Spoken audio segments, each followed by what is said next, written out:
What is going on, everybody? It is Dylan with DFS, and in today's video, I'm going over Week 5's main slate cash plays. If you guys are interested in getting, kind of my spreadsheet and kind of more in-depth breakdown and kind of where I'm at for cash, the link for our Discord is in the description, so check that out if you guys are interested. But let's get into it. So this is basically going over what I like, kind of where the projected ownership is like, and just kind of combine them both and go over it. So for quarterback and cash, there's honestly three names, if that, but three names for cash. Justin Herbert, 6,100 against Washington at home. Seems like when you consider the prices of the Chargers wide receivers, Herbert seems like a great stacking piece. I mean, all the Chargers, even Amari and Hampton, for the volume he got last week, still in a favorable matchup. The Chargers players are just all in a really good spot, but Justin Herbert specifically, you get that passing upside with all the wide receivers. Granted, I think you could take a shot on one or two of the Chargers wide receivers. I would say Quentin Johnston's probably the most favorable, which is weird to say. It's weird to say. I didn't think we would be discussing Quentin Johnston being one of the top two options for the Chargers right now, but he is. So I think Herbert at his price, you get Johnston at a mid 5K range price as well. It's a great stacking piece in that game. And then Kyler, 5,900 at home against Tennessee. This one, I'll say four quarterbacks because this one is truly kind of on that GPP / cash, but at home, obviously the running back injuries with no James Conner, no Trey Benson, you're going to running back 3, and then basically a practice squad guy, Michael Carter, and both those guys, and apparently even more, are going to split reps. So we don't know what the running back room is going to look like. I just know it's probably not going to be as efficient as we would like if James Conner or Trey Benson were there.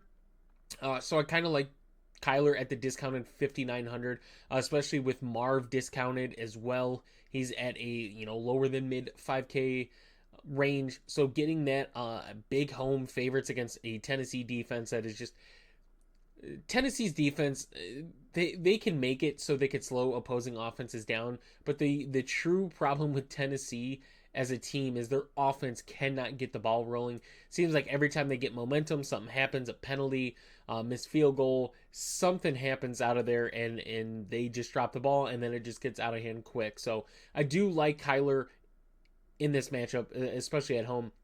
But Daniel Jones, 5,800, I mentioned on the first look video. I love Daniel Jones anytime he's under 6K, and he's still under 6K. So at 5,800, I think is a great stackable piece if you want to grab someone like Tyler Warren, who is a cash play right now. And then even if you wanted to go, Jonathan Taylor's a popular route as well. If you wanted to go, hey, I'm going to get Daniel Jones, I'm going to get Jonathan Taylor, and maybe Tyler Warren, I don't think you need to go that route, but definitely having somebody with Daniel Jones, whether that be you want to attack the passing game in this one and get Daniel Jones and one or two pass catchers, or just get Jonathan Taylor. You could go Jonathan Taylor, Daniel Jones. It worked out for Josh Allen and James Cook last week. This one you're getting a discount if you do Daniel Jones and Jonathan Taylor. So you could go a couple different routes in this one, but Daniel Jones at 5,800. And then probably my favorite play that I've liked all week is Justin Fields, 5,600 against his former coach, right? Not last year, but the year before that. And Matt Eberflus in that Dallas defense. So Justin Fields at 5,600. I think the Braylon Allen injury throws some things off, but I think Isaiah Davis is a good enough replacement to fill that Braylon Allen role. Breece Hall, this is definitely a Breece Hall game as well, to where I'm okay with a Justin Fields and Breece Hall stack. I'd rather go Justin Fields and Garrett Wilson. I think it's one of those games where we have an opportunity to see that pass game develop a lot faster than, basically against Miami, it was non-existent until the second half. So I do like Justin Fields and Garrett Wilson in the stack. Justin Fields, his rushing is just continuously what is getting him fantasy points. So you look week 1, he got you 4.8 just on rushing yards alone, got you 2 touchdowns. Even the game against Buffalo, 5 carries for 49 yards before he got injured. And then, last week and that showdown against Miami, 81 yards and a touchdown. So Justin Fields is hitting some nice fantasy numbers alone just on the rushing. Only 2 passing touchdowns. Obviously, if you watch the Miami game, the Jets ran the ball a lot, especially in the first half. So against this Dallas team, to where Dallas's offense can push the pace, right? We're seeing a Dallas offense, if CeeDee Lamb can come back healthy here soon, we're seeing a similar Dallas offense and Dallas team situation to where the Bengals were, to where, granted, the Bengals offense I still would say was better, but Dallas has that same type of feel to where their offense could be good and score you 24 plus points a game, and their defense is still going to allow 27 to 30 a game. So Justin Fields in this game script, I like it a lot. There's a lot of tournament plays this week, so I will go over that probably Sunday morning or tomorrow night. So if you guys are interested in going, hey, why aren't you talking about so and so?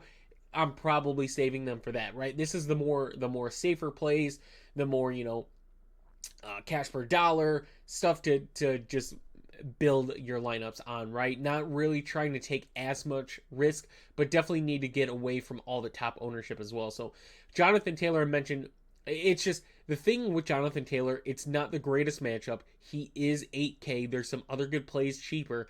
He's just a volume machine right now for Indy, and it's really hard to stay away from a guy that is getting a lot of consistent volume. And I mean, the rushing yards alone, like, we are seeing another good version of Jonathan Taylor in that Colts offense. So even if you don't like him in cash, I definitely think you should consider him in tournament lineups.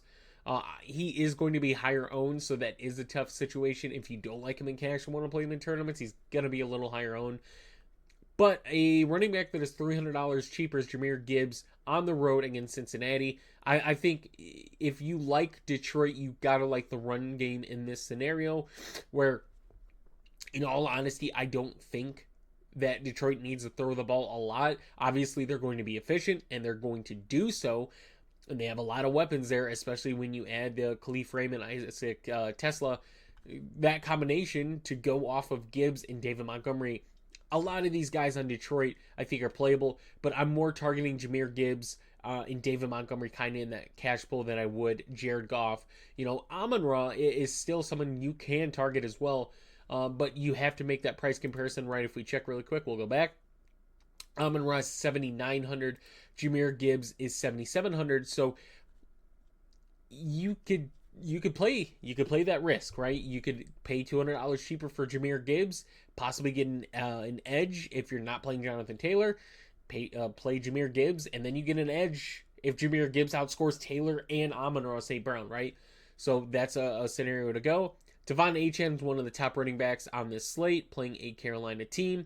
No Tyreek Hill. Carolina's defense, we're going to see them be a bad defense. I think people saw the Atlanta game and overreacted quite a bit, obviously with what New England was able to do, but kind of saw the combination of New England running backs have a really good game. Obviously, Ollie Gordon is going to get his touches, but Devon Achane is still, with Tyreek Hill out, going to be a big vocal point in this game. I like both sides of this game, by the way. I really do like the Miami and Carolina sides to this game. I mentioned Omari and Hampton at 6,500, to where I think Chargers, Justin Herbert, Omari and Hampton, Quentin Johnston, Keenan Allen, Ladd McConkey, all these guys for their price point and, the potential in this game are cash viable this week. So obviously, if I'm playing Hampton, I'm probably not going to play Herbert and a pass catcher. If I'm playing Herbert, I want a pass catcher, probably not, needing to go Hampton. So that's the scenario there. I personally like Cam Scatterbo in this one, right? I think if you look at the matchup against the Chargers last week, he didn't get in the end zone. He got some red zone carries, though. He was very close. But 27 opportunities, you see it against Kansas City, and he gets 18 opportunities in that game. He is getting a lot of opportunities at 6K. He's got a favorable matchup against the Saints. I like this one. Jackson Dart kind of banged up, so I am assuming the Giants are going to rely upon the run game a little more. On the same side, This is on that tier. But for $100 cheaper, Alvin Kamara 5,900 against the Giants, where you've seen the Giants been very bad against the run. And Alvin Kamara, I mean, Kendra Miller is taking some volume, but you look at Kamara's volume the last 3 weeks, he's still getting up there in opportunities, and we're getting him at the cheapest he's been this season. So at 5,900, I like the running backs in this game. I like a lot in this game as well. I think this game has potential with some of the offenses, and the Giants defense can be scary, which is definitely a concern. But I think Alvin Kamara in that Saints offense is going to get some volume. And then Breece Hall at 5,600 against Dallas. This is a really good opportunity for Breece Hall. It's a really good matchup against Dallas. They've been very bad against the run. We kind of see Breece Hall last week in that game. He got utilized in both aspects of it. He got utilized on the ground. He got utilized in the receiving game. Had an overall good game. And it's another good opportunity here against another bad defense, right? You face Miami and their bad defense. Now you get Dallas and their bad defense. Cheap price as well, to where if you don't like Fields, you want to go somewhere else. You want to go for let's say Justin Herbert. You want to go for a Daniel Jones, cheaper running back. Breece Hall's there. The issue is there's a lot of good running back plays and a lot of good cash plays at running back. So Breece Hall at 5,600. We continue to go down. We go to 4,700 Rachaad White, which, I mean, if you look at the opportunities that Tampa Bay running backs get, it's really good. Seattle has been bad against the running back. They're really, really good against the pass. So I like Rachaad White in this one. You get two good NFC teams again facing off. It's a big game with Bucky Irving out. Rachaad White is going to be getting a lot of the volume. We will see Sean Tucker. I will not be surprised if we see Sean Tucker get, a few, pretty close to the same amount of carries as Rachaad White, but Rachaad White is going to be good in the receiving game. That is where Rachaad White has kind of shined, being on Tampa Bay, right? But we go to 4,300 and we get Rico Dowdle against Miami. We just saw what Breece Hall did. We saw kind of what Justin Fields did. If you were a fan of Rico Dowdle last season in Dallas, then you know what? You got another good opportunity in Rico Dowdle this week at 4,300. He allows you to pay up for some studs here in this one when you're going right. This is a week where we don't have a super cheap, reliable quarterback like Cooper Rush is down here. We get some other starters that are cheaper, but to find some value, if you want to pay up at the quarterback position, Rico Dowdle at 4,300. With how Carolina utilizes the running backs, Rico Dowdle is definitely a cash play for me. It's just if you need to get down there, right? If you want to play some of these big name receivers in JSN, if you want to go Amon-Ra, possibly pay up for Pickens. If you're stacking that Jets game, you can go someone like Rico Dowdle and be able to afford these guys a little easier. So yeah, Amon-Ra St. Brown, he's up there with Jahmyr Gibbs, right? For me, it's a coin flip if you want to play Amon-Ra or you want to play Jahmyr Gibbs. They're both in amazing spots. They're both facing, the same terrible defense. One is just $200 cheaper.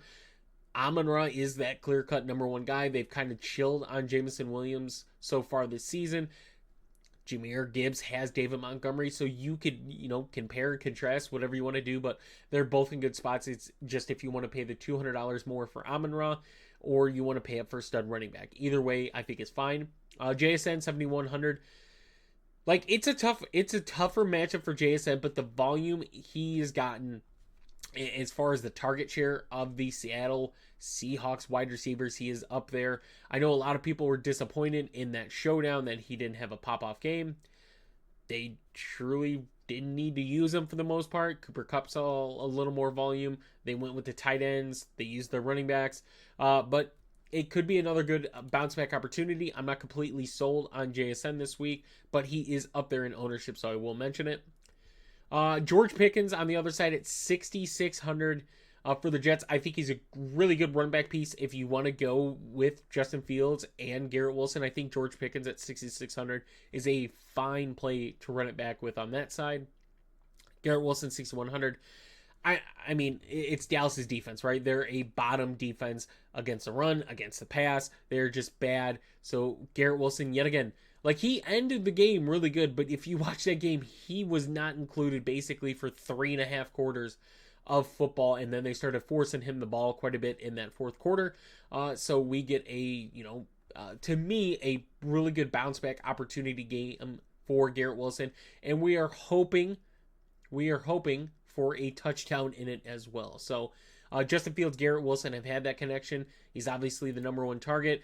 Mason Taylor was included a lot more than we're used to, and that's just because Miami prioritized covering Garrett Wilson in that one. So Garrett Wilson definitely cash. But yeah, then we get down here cheaper. We get to the Chargers receivers. Quentin Johnson, 57. Keenan Allen, 56. Lab McConkey, 55. I think it pains me to say this, but Quentin Johnston seems like the best play. But man, Lad McConkey is just so cheap. Like, if you were to tell me Lad McConkey is 5,500 and is the cheapest of the Chargers receivers come week 5, I would call you crazy. But Keenan Allen and Quentin Johnson are just taking over this year. So you could go any route there. I will mention Tet McMillan at 5,700. This is one of my more favorite plays as well. I think this is a good bounce back opportunity to where against Atlanta, yet again, truly didn't need to be utilized that much. Against New England, you saw someone like Christian Gonzalez come back, right? And it seemed fluky, but we have a good opportunity game for someone like Tet McMillan in this one at 5,700. He's at a really good price point against a bottom defense in Miami. So I like Tet McMillan. I think people are going to probably overreact to how good Miami's secondary was against the Jets. So Tet McMillan at 5,700, I think is in a really, really great spot. But Jalen Waddle at 5,400, this is definitely a popular one with Tyreek Hill out against Carolina's secondary, right? There's still going to be J.C. Horn there, but Jalen Waddle without Tyreek Hill, there's a lot to like there. So at 5,400, I think it's fine. We go to another game that I really like, and that's the Giants-Saints. If you want to stack, you can on either side. Obviously, I'm probably not stacking New Orleans. I would more go the Jackson Dart route, and get someone like Wan'Dale Robinson and then run back with Olave. So I like that play as well. Michael Pittman at 5,100. He's a cash option this week, right? It sounds like I'm talking about a lot of names, and I am. But there are a lot of names on this slate for cash. It's just dependent. We have not had a kind of week, especially at the running back position, where we're allowed to do so much, right? You could go a David Montgomery at 5,200. You could pay down a little more and go with a Rachaad White at 4,700. You could go down even more and get Rico Dowdle at 4,300. You look at some of the quarterbacks in which are able to pull off, right? And most of these guys are tournaments, but still, Bryce Young is 4,700 in this matchup. We go a little more. You get someone like Sam Darnold at 51, Jackson Dart at 53, CJ Stroud at 52. There's a lot of scenarios, and all just depends on which way you're building. Some of these options, right, if you're paying up, right, if you're paying up for a Herbert, you're paying up for, a Jonathan Taylor, Jahmyr Gibbs, and Amon-Ra St. Brown, you're paying up, you're going to have to pay down somewhere. And these are the players that we're kind of targeting in that tier. I like Olave and I like Michael Pittman probably the most out of these guys. If you're going the Kyler route, obviously Marvin Harrison at 5,400 is a good stackable, cheap option, right? It's a very cheap stack to go that route. Olave is just, yet again, I think people are going to be turned off because of what happened last week, where we're used to him getting 12, 10, and 14 targets. And this game, he got 6 targets. But we saw the run game used a lot more.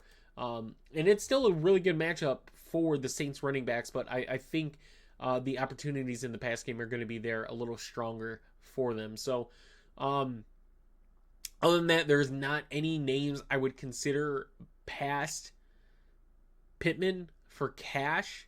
I think there's a lot of good tournament plays, and we'll talk about that in the next video. But tight ends, I don't know how you guys feel. Trey McBride, Jake Ferguson, Tyler Warren. That's where I'm at. That is where I'm at tight end. Brock Bowers is dealing with an injury. Even if he's not, he is in. He's obviously dealing with something. There is something going on with him to we're not seeing that true Brock Bowers. So Trey McBride against the Tennessee defense. Jake Ferguson, yet again, Jake Ferguson is also a really good run back piece if you're stacking the Jets side. And then Tyler Warren is a good stackable piece if you're going the Colts side. So that is where I'm at with tight ends. And then if you guys want defense, we'll talk defense. We'll go Arizona, 3,600 against Tennessee.